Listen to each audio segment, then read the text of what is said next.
अगस्त की रिलीज पे पोस्टपोन होने के बाद फाइनली चूना वेब सीरीज सितंबर के आखिरी हफ्ते में रिलीज कर दिया गया है और ये शो आपको मिलेगा नेटफ्लिक्स पर, जिसका जॉनरा है कॉमेडी ड्रामा। इस शो में आपको मिलेंगे टोटल 8 एपिसोड्स, जिनका रन टाइम है 40 to 50 मिनट्स ईच। शो की कास्ट में आपको दिखेंगे Jimmy Shergill as Shukla, Namit Das as Trilok, Gyanendra Tripathi as बाके, मोनिका पवार एज बेला, आशिम गुलाटी एज अंसारी और चंदन रॉय एज विष्णु। डायरेक्टर और राइटर हैं इस शो के पुष्पेंद्र नाथ मिश्रा और सिनेमेटोग्राफर हैं Will Humphries. Music and sound department संभाला है ध्रुव घनेकर ने। तो इस शो की कहानी शुरू होती है शुक्ला से, जो कि यूपी में एक बहुत बड़े पॉलिटिशियन है, बट सक्सेस की सीढ़ी चढ़ते चढ़ते इन्होंने बहुत सारे दुश्मन बना लिए हैं। उनमें से होते हैं ये इद्दी पिद्दी से लोग जो कि बाय चांस एक दूसरे से मिल जाते हैं और अब ये सब अपना बदला लेने के लिए शुक्ला के खिलाफ एक प्लान बनाते हैं। तो अब एग्जैक्टली वो प्लान क्या है और क्या अपने प्लान में सक्सेसफुल हो पाते हैं या नहीं, ये जानने के लिए आपको ये शो देखना पड़ेगा। अब देखो गाइस, इस शो का जो पहला एपिसोड था दैट वाज वेरी डार्क और ऑनेस्टली बताऊं तो मुझे ऐसा कुछ खास देखने को नहीं मिला, क्योंकि यार ये यूपी वाली जो गुंडागर्दी और पॉलिटिक्स है ये हमने ऑलरेडी बहुत सारी मूवीज और शोज में देख ली है। बट दूसरे एपिसोड से जो ये डार्क थीम है उसमें शुरू होती है हल्की फुल्की सी कॉमेडी, और कॉमेडी भी वो अच्छी वाली कॉमेडी, फोर्स्ड वाली कॉमेडी नहीं, इट्स ऑल सिचुएशनल। और उसमें से भी 90% ऑफ द टाइम ये जो जोक्स हैं ये बहुत अच्छे तरीके से लैंड होते हैं। बाकी ओवरऑल फन और थ्रिल आपको इस शो में थ्रू आउट मिलेगा। बट हाँ, एक चीज ये भी है कि एपिसोड नंबर 7 और 8 में फिर काफी सारी चीजें डीरेल होती हुई दिखाई देती हैं, जो कि एंड तक जाते जाते पटरी पर वापस नहीं आ पाती, क्योंकि अप टू 7th एपिसोड ये पूरा शो कन्विंसिंग है। बट ये लास्ट के जो 2 एपिसोड है इसमें सब कुछ फिर बाय चांस होता जा रहा है। इसके कन्वीनियंस से वो चीज हो रही है, उसके कन्वीनियंस से फिर कोई दूसरी चीज हो रही है, ऐसा सब। इसके बाद एक्टिंग की बात करें तो बट ऑब्वियस जिमी शेरगिल, ये बंदा सबको खा गया है भाई शुक्ला के रोल में, और इनका ये रोल देखकर आपको लगेगा कि this guy is insanely underrated. इसके बाद जो शुक्ला का रोल है तो वो बहुत ज्यादा देखो एस्ट्रोलॉजी में बिलीव करता है, मतलब एक तरफ अपने पाप वो बराबर करता जा रहा है, बट फिर वो पूजा पाठ वगैरह करके ये भी अपने आप को दिलासा दे रहा है कि भाई मैं अपने पाप धो रहा हूं। फिर आता है नमित दास, और Namit Das as Trilok did a brilliant job. इस शो में त्रिलोक जो है वो भेष बदलने में माहिर होता है और इसका असली चेहरा कोई नहीं जानता, मतलब सिर्फ एक नमित दास का ही रोल ऐसा था जो कि जिम्मी शेरगिल को बराबर टक्कर दे रहा था। बट इन सब में से जो लॉन्ग लास्टिंग इंपैक्ट जिस कैरेक्टर ने क्रिएट किया है वो है चंदन रॉय का कैरेक्टर। अब इनका जो कैरेक्टर है विष्णु, वो बोलता नहीं है, बट एंड में जब ये बोलता है तब भाई साहब ये क्या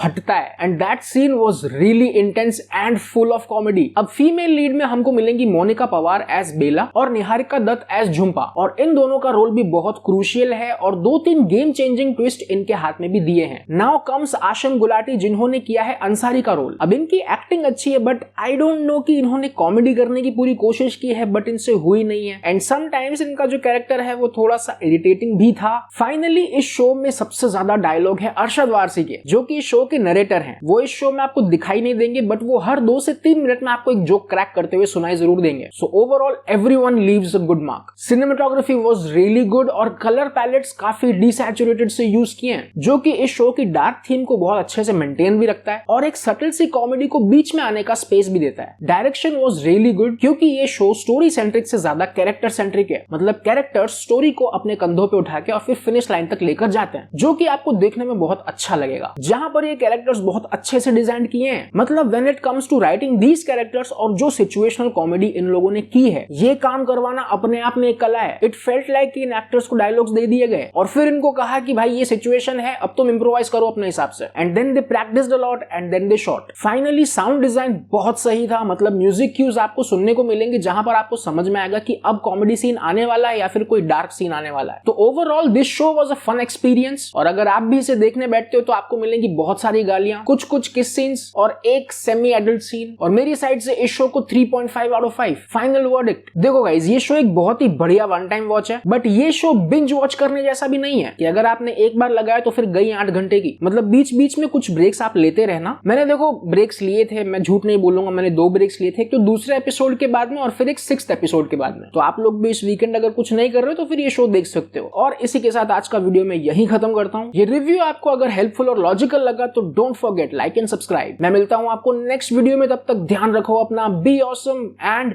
बाय बाय।